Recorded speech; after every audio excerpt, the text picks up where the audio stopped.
자, 우리 기도하고 우리 같이 하나님 앞에 찬양합시다. 하나님 아버지, 오늘도 우리가 하나님 앞에 예배로 영광 돌리기를 원합니다. 우리가 드리는 찬양과 예배를 받으시옵고 우리 가운데 하나님의 임재와 영광을 나타내사 우리로 하나님의 영광을 맛보게 하시고 하나님의 은혜를 누릴 수 있도록 자비를 베풀어 주옵소서. 예배를 통하여서 우리가 더욱더 하나님의 뜻을 깨닫고 하나님의 말씀을 통하여서 하나님을 알아가게 하시며 생각이 바뀌고 우리의 삶이 변화되어지는 복된 시간 되도록 도와주시옵소서. 예수 그리스도 이름으로 기도합나이다. 아멘. 우리 찬송가 486장 함께 하나님께 찬양 올려드립시다. 486장 이 세상에 근심될 일이 많고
찬양합시다. 492장 잠시 세상에 내가 살면서.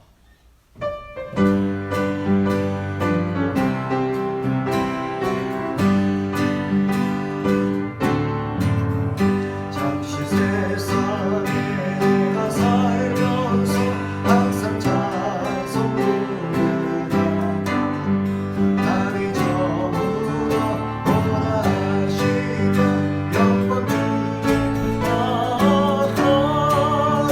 열린 천국 내가 들어 세상 주 내려오고 빛난 열루만 받아 쓰고서 주라 이리살 골짜기 거두면서 나의 갈길 나가 492장입니다. 안에 내가 영원토록 살리로다 열린 천국 내가 들어 세상 내려오고 빛난 열루만 받아 쓰고서 주라 이리살 나의 갈길 원하여 사르고 원한 나의 모신 곳 없어도 못된 나를 알려오니 열린 천국 내가 들어 세상 내려오고 빛난 열루만 받아 쓰고서 주라 이리사 한숨 가시고 한숨 마시고 주고 없는 날 사모하리라 내가 그리는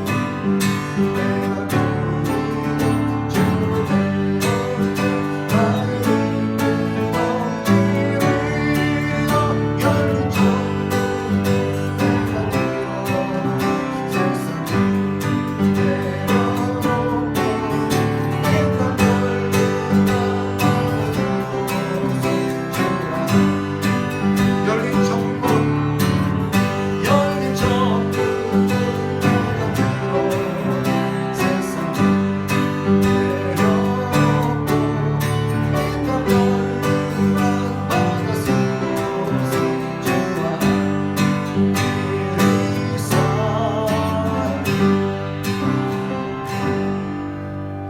아멘 아멘.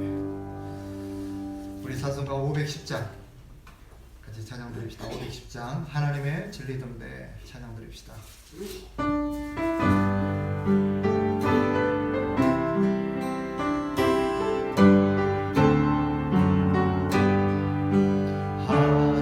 하나님의 진리 등대 길이 빛나리 우리들도 들게 되어 주의 사랑 비추세 우리 전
521장 우리 마지막으로 함께 찬양 올려드립시다. 구원으로 인도하는 521장입니다.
기도합시다. 두 가지 기도 제목을 붙들고 같이 기도하는 시간을 가졌으면 합니다. 먼저는 수예배는 또 수요일은 한 주간의 한 가운데 중간이라고 할 수 있습니다. 한 주간의 삶을 중간 평가하고 중간 점검하는 시간이라고 볼 수 있습니다. 이 시간을 통하여서 지난 3일 동안 우리가 하나님의 말씀대로 하나님의 백성답게 살았는지, 그렇지 못했다면 그 원인이 어디에 있는지를 성찰하면서 우리가 깨닫고 다시 한번 새로운 마음으로 돌아가는 시간 되게 해달라고, 오늘도 말씀을 통해서 우리 인생의 길을 잃지 않도록 방향을 깨닫게 하시고, 말씀을 통해서 하나님의 뜻을 깨닫고 붙잡을 수 있는 그런 시간 되게 해달라고 우리 같이 통성으로 기도했으면 좋겠습니다. 기도합시다. 하나님 아버지 감사합니다. 오늘도 하나님께서 예배를 통하여서 하나님 앞에 서게 하시고 우리의 시간과 우리의 삶을 성찰하며 하나님 앞에서 우리의 삶이 어떠했는지를 돌아보게 하시니 감사합니다. 이 귀한 시간을 통해서 우리가 하나님의 백성이 하나님의 말씀을 따라 하나님의 뜻 안에서 살아야 되는 존재임을 잊지 않게 하시고 날마다 깨달으며 하나님의 말씀의 잣대로 우리의 삶을 성찰하고 살리는 시간 되게 하여 주시옵소서.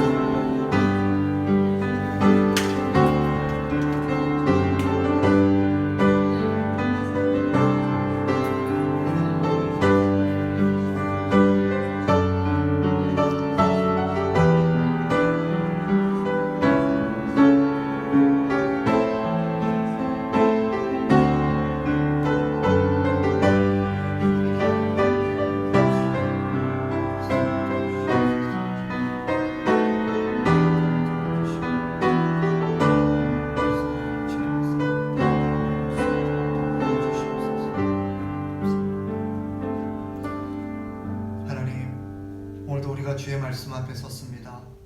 말씀으로 우리의 영혼을 살피시고 우리의 영혼에게 말씀하여 주시사 우리가 세속에서 돌아서서 하나님을 향하여 우리의 마음을 돌이키고 우리가 바른 길을 걸어갈 수 있도록 하나님의 뜻 안에서 말씀을 쫓아 살아갈 수 있도록 우리를 지도하시고 우리를 인도하여 주시옵소서. 예수 그리스도 이름으로 기도합나이다. 아멘.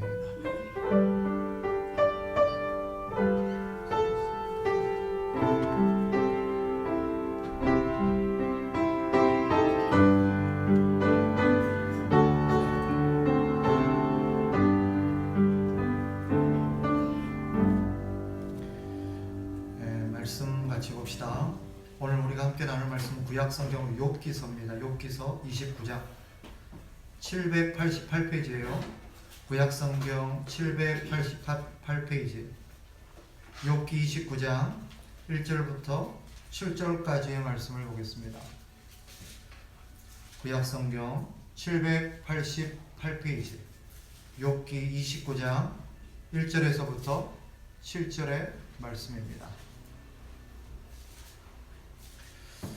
한 절씩 교독으로 봅시다. 욥기 29장 1절부터 7절까지 한 절씩 교독을 읽겠습니다. 욥이 풍자하여 이르되 나는 지난 세월과 하나님이 나를 보호하시던 때가 다시 오기를 원하노라. 그때에는 그의 등불이 내 머리에 빛이었고 내가 그의 빛을 힘입어 암흑에서도 걸어 다녔느니라. 내가 원기 왕성하던 날과 같이 지내기를 원하노라. 그때에는 하나님이 내 장막에 기름을 발라 주셨도다. 그때에는 전능자가 아직도 나와 함께 계셨으며 나의 젊은이들이 나를 둘러 있었으며 저도 내 발자취를 씻으며 바위가 나를 위하여 기름 시내를 쏟아냈으며 같이요. 그때에는 내가 나가서 성문에 이르기도 하며 내 자리를 거리에 마련하기도 하였느니라. 아멘. 읽기는 우리가 7절까지 읽었지만 우리가 살필 내용은 29장 전체입니다. 29장 내용을 쭉 읽어보시면 어떤 내용이냐면 서두에서도 우리가 읽은 1절 부분에서도 1절부터 7절까지의 내용에도 나오고 있지만 욥이 고난받기 전 과거를 회상하는 내용이라는 것을 알 수 있습니다. 많은 사람들이 고난 중에서 고난 가운데 추억을 회상하곤 하죠. 과거 참 좋았던 때를 떠올리면서 과거 참 좋았었는데 라고 회상하곤 합니다. 특히 현재 상황이 어렵고 힘이 들수록 과거를 향한 그리움이 더 간절해질 때가 많습니다. 그리고는 많은 경우에 어떻게 이렇게 생각하냐면 그날로 돌아갔으면 좋겠다. 과거로 참 돌아가면 좋겠다라고 생각하곤 합니다. 욥 역시 그래요. 2절에 보면 욥 역시 그때로 참 돌아갔으면 좋겠다라는 의견을 얘기합니다. 2절을 보세요. 나는 지난 세월과 하나님이 나를 보호하시던 때가 다시 오기를 원하노라. 쉽게 말하면 과거 참 좋았던 때, 내가 잘 나가던 때, 그때로 돌아갔으면 좋겠다라고 회상하는 내용입니다. 욥이 왜 그토록 과거를 그리워하고 도대체 욥의 과거의 행적이 어떠했길래 욥이 그토록 과거를 그리워하는가?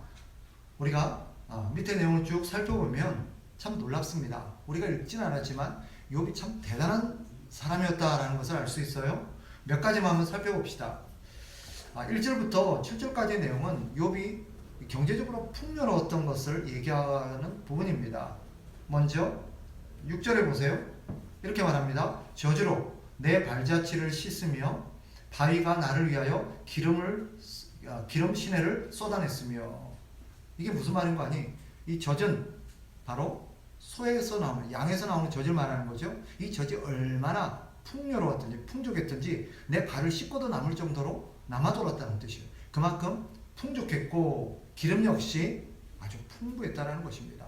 그 당시 이 젖과 기름은 중요한 수입원이었던 거겠죠. 그만큼 경제적으로 아주 넉넉하고 풍요로웠다는 뜻이고, 경제적인 부분만이 아니에요. 8절을 한번 보세요.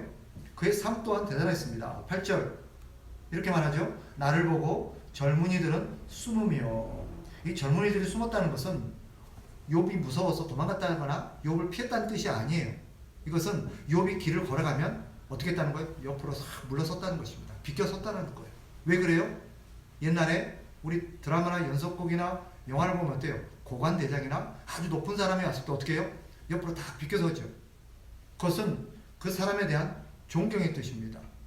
욥이 지나가는데 젊은이들이 비껴서서 욥의 길을 이렇게 옆으로 물러섰다는 것은 욥을 존경했다는 의미예요. 또 계속해서 보세요. 8절에 노인들은 일어나서 서며라고 말합니다. 노인들이 욥이 오면 어디 앉아있다가도 욥이 딱 그 자리에 오면 어떻게 했다는 거예요? 노인들이 다 일어났다는 거예요. 왜 그래요? 욥을 존중했다는 뜻입니다. 또 9절도 보세요. 유지들은 말을 삼가고 손으로 입을 가리며, 여기 유지들은 지도자를 말합니다. 그 마을, 그 도시의 지도자들. 그런 지도자들 역시 욥 앞에서는 입을 가릴 정도였어요. 말을 조심할 정도였어요. 그만큼 욥을 존중하고 욥의 영향력이 대단했다는 것을 알 수 있는 대목이죠. 사람들에게 그만큼 영향력이 있었다는 말입니다. 뿐만 아니에요. 12절로 가보세요. 12절 이는 부르짖는 빈민과 도와줄 자 없는 고아를 내가 건졌음이라. 13절 망하게 된 자도 나를 위하여 복을 빌었으며 과부의 마음이 나로 말미암아 기뻐 노래하였느니라. 즉 욥이 어떠했다는 거예요? 과거에 고아와 과부들과 도움이 필요한 사람들을 외면한 적이 없었고 적극적으로 나서서 그들을 돕고 돌보았다는 뜻입니다. 그리고 또 14절로 가봅시다. 내가 의를 옷으로 삼아 입었으며 나의 정의는 겉옷과 모자 같았느니라. 14절부터 17절까지의 내용을 쭉 보면 욥이 얼마나 정의로웠는가를 볼 수 있습니다. 불의를 보지는 못했어요. 나쁜 사람이 있으면 우리 같으면 어때요? 아유 저 나쁜 사람 이러면서도 그냥 우리는 나서기가 어려워요. 그죠? 못 나서요. 길가에 가면서 불량하고 나쁜 사람들 누군가 괴롭히고 이런 없을 사람들 있잖아요. 그런 사람들을 볼 때 아유 저런 나쁜 사람들 혀를 차고 입을 때도 선뜻 나서는 사람이 있어요? 못 나서요. 근데 욥은 불의를 못 참았습니다. 자기가 가진 능력과 자기가 가진 힘을 동원해서 불의를 바로잡았어요. 나쁜 사람들은 징계했고 잘한 사람들에게는 이렇게 칭찬도 하고 그러면서 정의롭고 의롭게 살아왔던 삶입니다. 한마디로 욥은 과거 어땠어요? 정말 대단했습니다. 잘 나간 사람이었어요. 우리는 여기서 하나 질문을 던져봐야 돼요.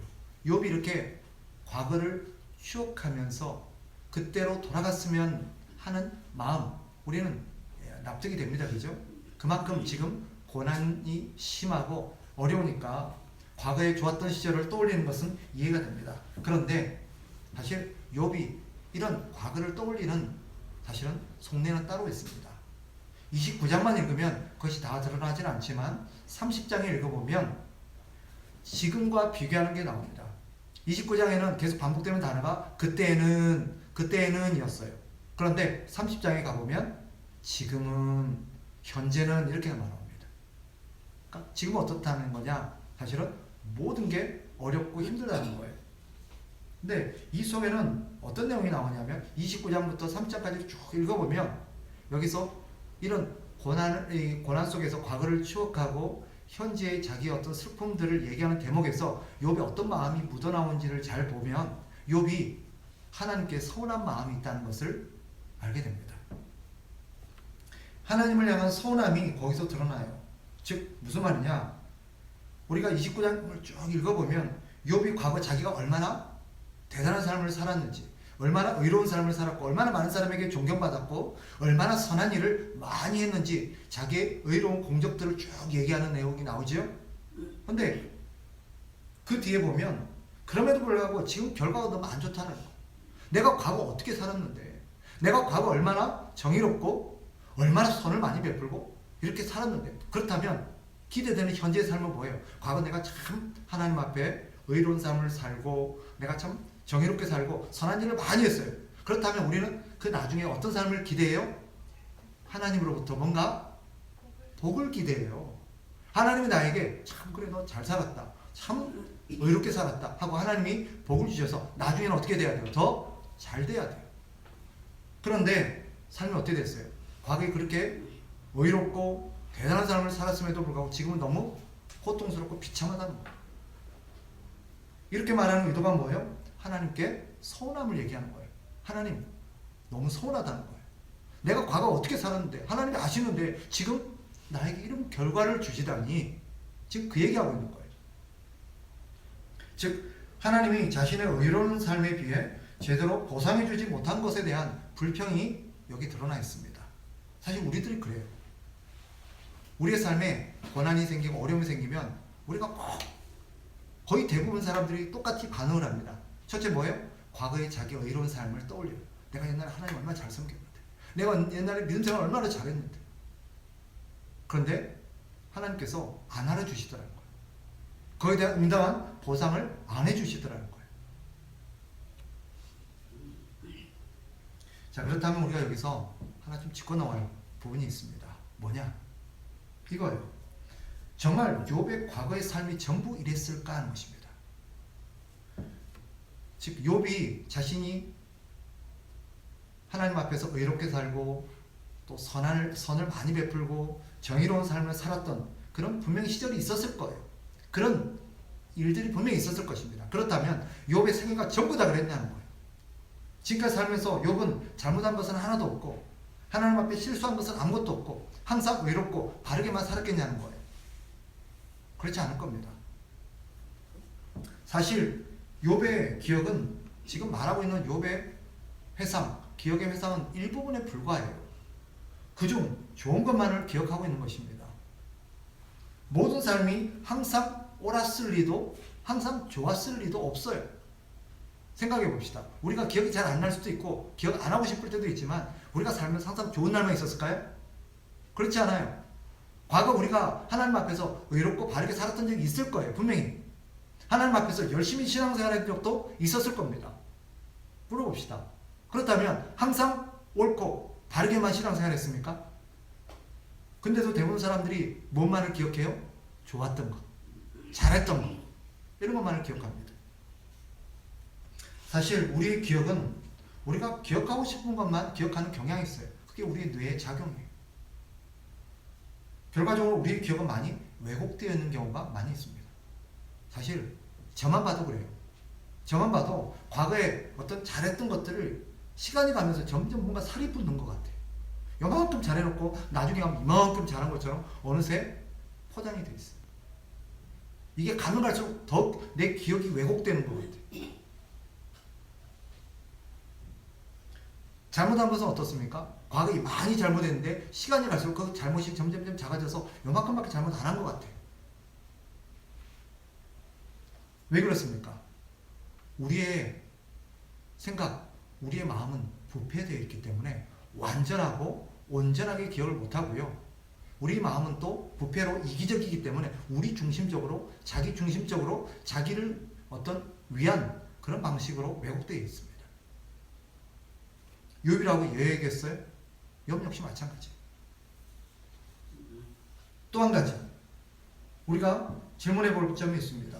욥이 뭐라고 말하냐면 우리가 지금 여기서 읽지는 않았지만 뒷부분에 가서 보면은 뭐라고 말하느냐. 욥이 하나님께서 우리가 읽었지만 그때는 하면서 하나님이 나를 보호하시고 나와 함께 하셨다고 말하죠. 2절 한번 보세요. 29장 2절. 나는 지난 세월과 하나님이 나를 보호하시는 때가 다시 오기를 원하노라라고 말하죠. 그럼 지금은 어떻다는 거예요? 하나님이 나를 보호하지 않는다. 그때는 하나님이 나와 함께 하시고 내게 막 빛을 비춰줬는데 지금 어떻다는 거예요? 빛을 비춰주지 않는다. 이 말은 뭐예요? 다르게 말하면 하나님이 나와 함께 하지 않는다는 말은 하나님이 나를 사랑해주지 않는다라는 말과 동의합니다.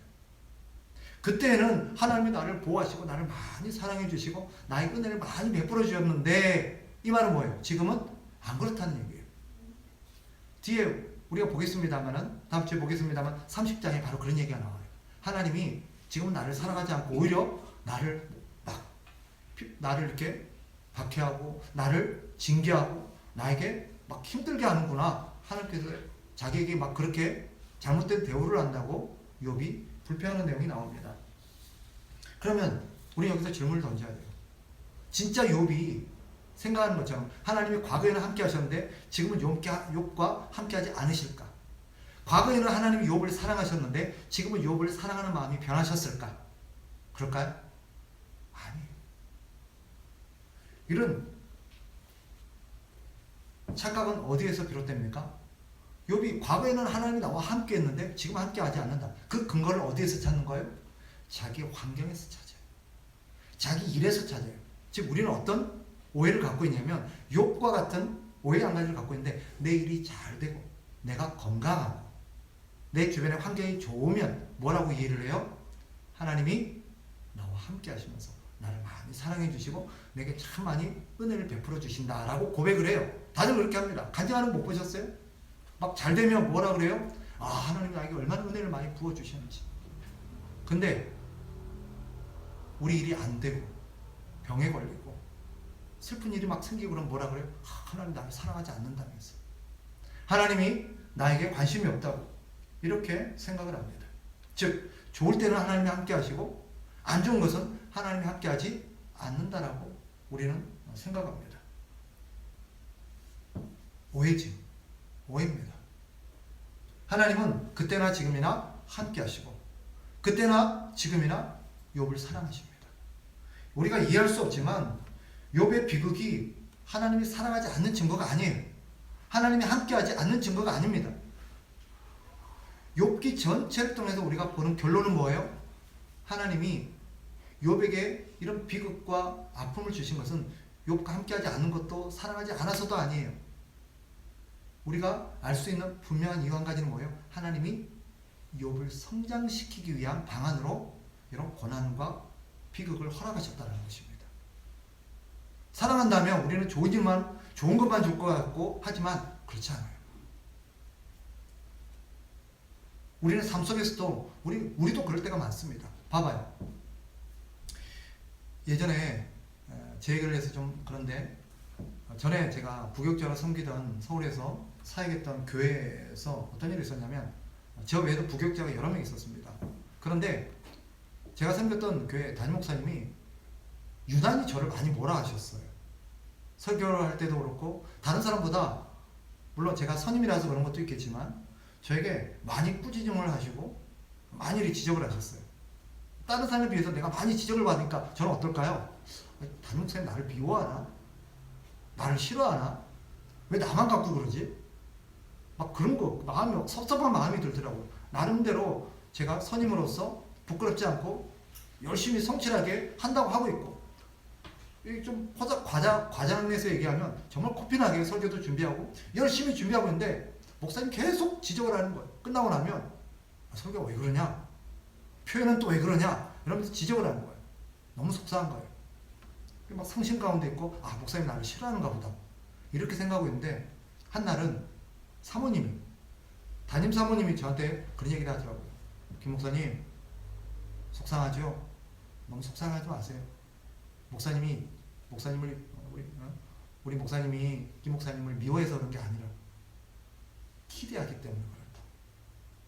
우리 목사님은 아예 기대가 없으면 그 사람이 될성 싶지 않고 뭐라 해도 안 될 것 같으면 아예 포기하고 기대조차 안 한다고. 근데도 뭔가 될성 싶고 뭔가 잘 가꾸면 좀 제목이 될 것 같다 싶으면 그렇게 막 잘 되라고 싫은 소리도 하고 막 간섭한다고 그렇게 말씀하시는 거예요. 솔직히 그때는 그게 크게 위로도 안 됐어요. 근데도 시간이 지나고 나서 그럴 수도 있겠다. 우리도 그렇잖아요. 정말 자식을 사랑하고 자식이 잘 되기를 바라면 냅둡니까? 마음대로 하다고 냅둡니까? 오히려 어떻게 해요? 더 많이 간섭하고 더 많이 뭐라 하잖아요. 왜 그래요? 그만큼 더 기대가 있고 잘 되기를 바라기 때문에 아예요. 관심이 없고 아예 사랑하지 않는 사람 뭐예요? 냅둬요. 건들지도 않아요. 우리도 그렇지 않습니까? 근데 우리는 가끔 오해할 때가 있어요. 우리 자녀들을 키워봤지만 자식들도 그죠? 그렇게 하잖아요. 엄마가 아빠가 막 꾸중하면 엄마가 아빠가 나를 사랑하지 않나 보다. 심지어 뭐라고 생각해? 나를 주소했나 보다. 막 이렇게 생각한단 말이죠. 오해죠. 우리의 비극과 슬픔은요, 우리의 삶에 일어나는 안 좋은 일은 하나님 우리를 사랑하지 않아서도 아니요, 하나님 우리를 돌보지 않은 까닭도 아닙니다. 따라서 이런 어떤 좋은 일이 있고 잘 되는 곳에서만 하나님의 인도하심과 하나님의 사랑을 찾는 것은 오해입니다. 잘못된 태도예요. 또 한 가지 우리가 더 봐야 될 것은 뭐냐, 욥은 자신의 많은 공적들 앞에서 자기가 얼마나 의롭게 살았는지, 얼마나 선을 많이 했는지, 얼마나 정의로운 사람이었는지를 얘기했잖아요. 그런 얘기들 속에서 자신의 의로운 삶의 증거를 찾습니다. 즉 내가 얼마나 의로운 사람이었는지, 내가 얼마나 하나님 앞에서 거룩하게 살았는지 그 증거를 뭐에서 찾아요? 행실에서 찾아요. 그러나 역시 오해입니다. 욥의 하나님이 욥을 의롭다라고 인정하신 것은 욥의 행실 때문이 아니에요. 하나님과의 관계 때문입니다. 즉 하나님이 그를 선택하시고 그를 백성 삼으셨고 하나님께서 그에게 은혜를 베푸신 까닭이지, 그가 남들과 달리 성품이 바르고 선한 삶을 살고 공을 많이 세웠기 때문이 아닙니다. 우리 종종 그래요. 자신의 행위와 행적에서 자신의 의로움을 찾을 때가 많고 내가 얼마나 대단한 사람인지 찾을 때가 많아요. 하나님 보시기에는요, 웃긴 얘기예요.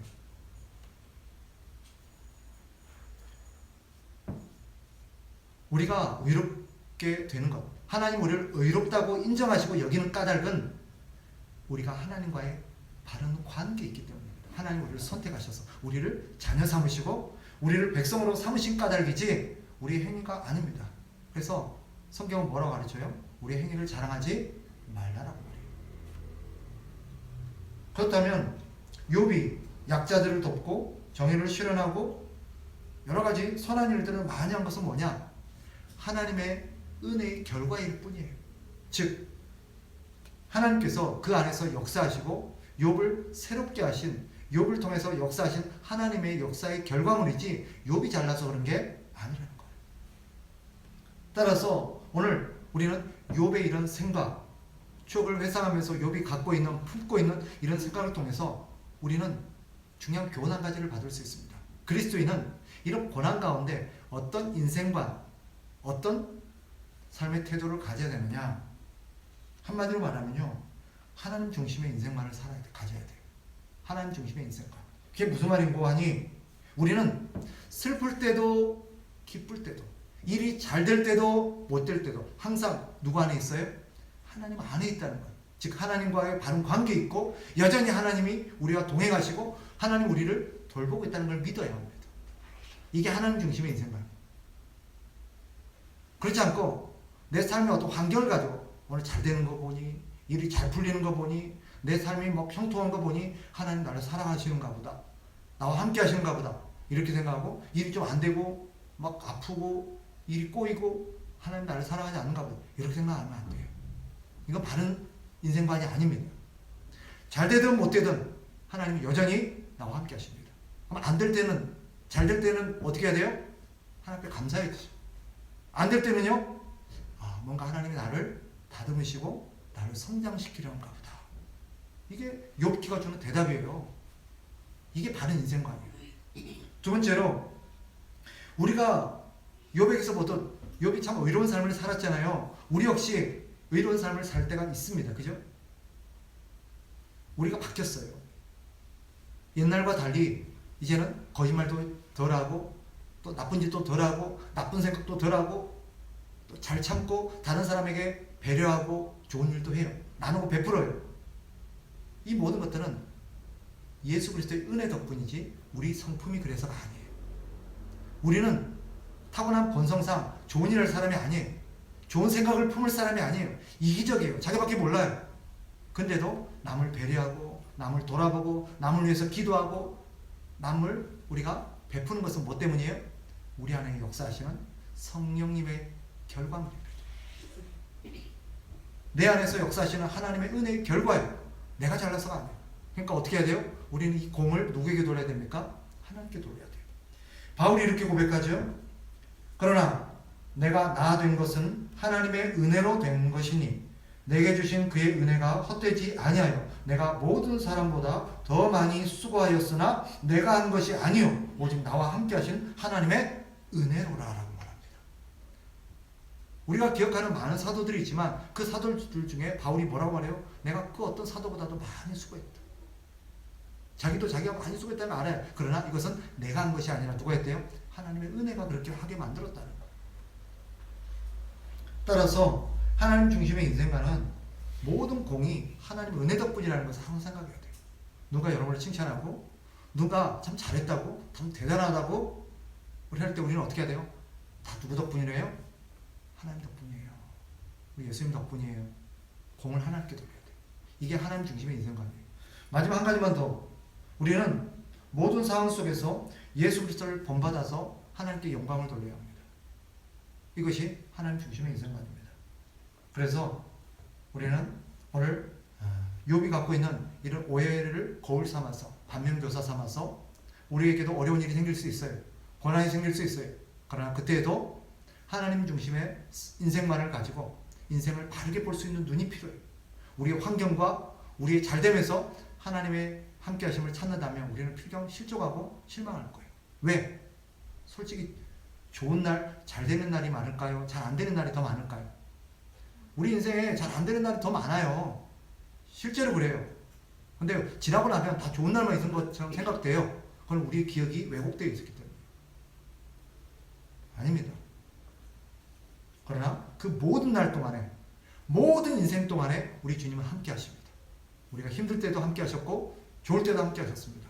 이 사실을 잊지 말고 어떤 순간에도 낙심하지 말고 살아가는 저와 여러분 되시기를 주의 이름으로 축복합니다.